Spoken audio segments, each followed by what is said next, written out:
spoke with a loan officer the other day, and she said she's got real estate agents coming back to work with her, even ones that were pissed off at her before for, I don't know, for some reason. Turns out the loan officers that they left her for are either out of the business or their company's quality's just taking a total nosedive. That's a market that we're in right now, and that means just by being employed and fighting back, your business should be improving. Now, this gave me an idea. Stick with me on this, guys. Call agents. I mean, duh, I get it. Call agents and let them know, one, that you're good, everything's okay.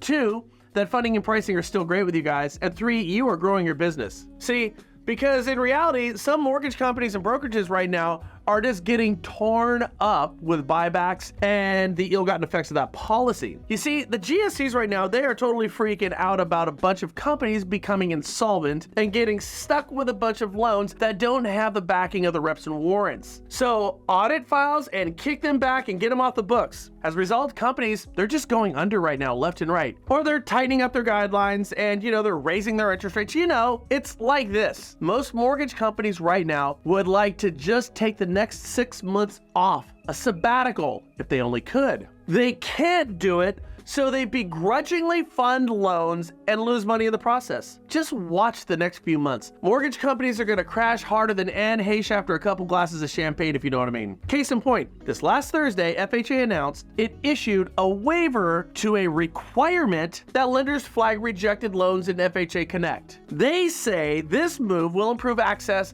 to FHA loans for qualified borrowers that lenders are currently turning down. Now, why in the hell would a lender turn down a qualified borrower? We think about that I know why. Because they don't want to write that loan because they're afraid of the buyback. This is a policy. This is a freaking policy. Now, they go on to say that FHA has determined that this flag does not improve risk management and is often why other lenders will reject an applicant even when that applicant might otherwise qualify for that loan. That's a bunch of BS. They go on to say, currently when a mortgagee rejects a borrower's application for an FHA insured mortgage, the denial information must be entered into the mortgage credit rejection, the MCR screen in FHAC. The resulting warning flag would become associated with both the individual borrower and their case number for 6 months, ultimately requiring a review from the regional HAWC when a borrower applies for a government-insured loan from another lender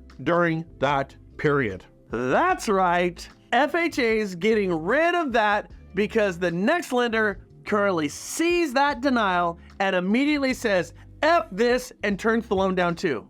Why? Because they don't want to write that loan either. You see the problem here, don't you? Create a policy so lenders don't write loans, so they don't write loans. Then take away a safeguard against crappy loans because of your policies that you put in place. FHA, you know what they say with them, always putting the fun in dysfunctional. That should be their new motto. Anyways, back to the point at hand here. As companies and loan officers crash, your market should improve. If companies crash faster than the market tanks, theoretically, your business should get better. And over the past few days, we've talked about the market via startling images, shocking images, like the bubbles from Friday's show. You see, an image, as they say, is worth 1,000 words. So in the spirit of expedience, let's show you the next 1,000 words of holy shit. Here's the Fed's balance sheet since right before COVID and that recession that we're dealing with right now. Do you notice anything here? How the Fed's balance sheet went, way up? Now here's the Fed's balance sheet since the last Great Recession in 08. I'm noticing a trend, people. Here's the Fed balance sheet since they started keeping records. Now, as you can tell here, it's worth pointing out that the Fed has a history of not really carrying any balance sheet. So they're trying to get rid of the one they have right now. But it's kind of hard to do when you go from no balance to just, $9 trillion in debt. So get this, rates have gone up since we began lowering the balance sheet. That lowering is right there. Yeah.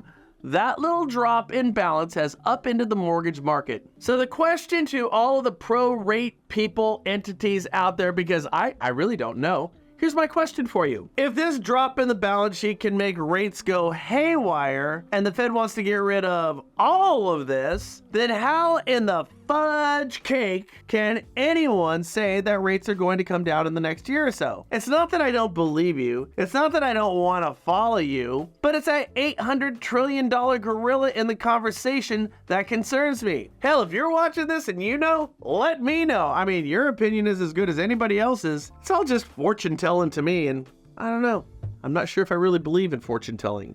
What say you? Let me know in the comments down below. Have a good day.